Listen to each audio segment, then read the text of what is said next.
We've all seen those couples where one person is clearly the dictator of the relationship. It doesn't matter which gender it is, but we've seen it.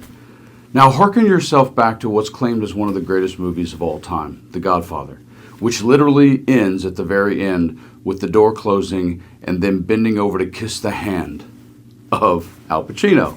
A scout is trustworthy, loyal. We could use some more loyalty, I will tell you that. This is what we're dealing with Trump, and one of the keys in this breaking story is for us to begin to understand that all of the chaos since November 5th and all these cabinet picks is meant for us to lose our mind and lose our will to fight, and we can't let it happen. Because one of the key elements of becoming a form of a dictator and taking charge is to cause a great deal of chaos and disruption. And we've seen it in movies 1,000 times where there is a distraction made over here so that somebody can do something much more sinister over here. And in this breaking story, there's an absolute smackdown of exactly what's going on. That when there are no rules, and Donald Trump's already proven and gotten away with the fact that no, he actually is above the law. He's managed to pull it off already, and he's about to enter into the second time around of the most powerful position in the world, but he's had 4 years to plan and be angry. And one of the things that in the movie The Godfather you have is the word loyalty. And if you need to be reminded of how Donald Trump for decades has viewed loyalty and retribution, here, take a look at this. If there's one thing that Donald Trump values, it's loyalty. Even before he got into politics, the president liked to talk about how much he prized loyalty, dedicating an entire chapter to it in one of his business books.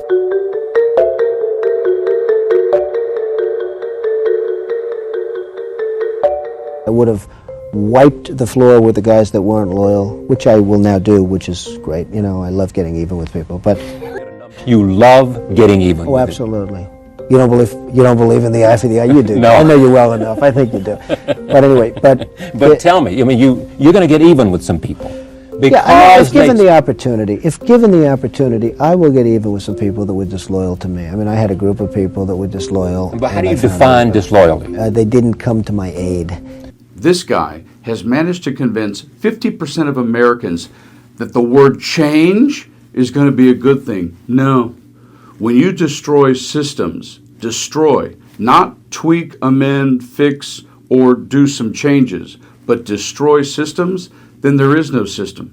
Add no system to no rules, and you have our breaking story, which John Heilemann from Puck News nails 1,000%. Take a listen. I just have to say that I think the most important two things to say about this whole thing that people have to just keep remembering over and over again. When people say that these nominees are not qualified, they are perfectly qualified for what they are being put in there for. They are being put in there not to run these departments, but to wreck these departments by the standards of what Donald Trump and Steve Bannon and others are trying to do. Deconstruct the administrative state. Steve Bannon's out in the New York Times tonight. Donald Trump is a blunt force instrument applying blunt force trauma to the system. They want to destroy the system, not to build. So they're very well qualified for that. You got to think about that. And the other thing is, this is all about the thing that Lisa Murkowski put her finger on. She understands Donald Trump wants the Senate to be the Duma. He wants it to be a rubber stamp institution that will give him what he wants whenever he wants it. And that is what this is about. This has been about humiliating the Senate and forcing it to do things it doesn't want to do so that he can ultimately say, you're now mine. Now, it's important for all of us. Please spread this around. Please share this around. It's important for us to keep this firmly in mind, because this is the actual game plan. And the only way that we can psychologically and emotionally stay healthy in this period of time is to realize that all of these cabinet picks, all of these people, it's perfectly well planned so that there is zero pushback ever during his entire administration. This time, people may not be charged or found guilty for their actions as much as the first term, but what they will be guilty of is complete incompetence. Don't ever forget, Donald J. Trump is the person who said out loud, I and I alone can fix it. And that is the voice of a dictator. Stay strong and stay frosty.